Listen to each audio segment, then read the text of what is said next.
Hi all. ఈరోజు మా ఇంట్లో వరలక్ష్మి వ్రతం ఎలా చేసుకున్నామో చూపిస్తా చూడండి.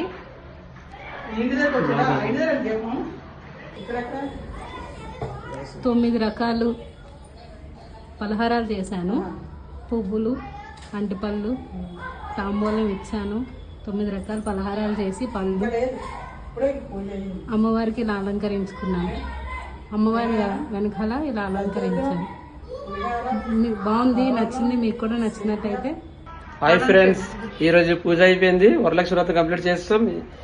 ఇప్పుడు దాకా మార్నింగ్ నుండి ఇప్పుడు దాకా వెయిట్ చేస్తున్న గట్ట ఇప్పుడే వస్తుంది. మా ఆవిడ నా కాళ్ళు దండ పెట్టుకుంటుందట. చూడండి, ఇక అక్షంతలు కూడా ఇచ్చేది చేతికి. ఇప్పుడు చూడండి, దండ పెట్టుకుంటుంది.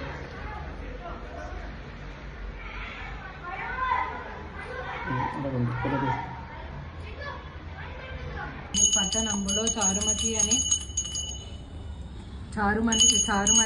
ఒక పడతి కలదు. అత్తమామల సేవ అతి భక్తితో చేసి ప్రతి భక్తి కలిగి ఉండడం భాగ్యశాలి. జయమంగళం, నిత్య శుభమంగళం. వనితా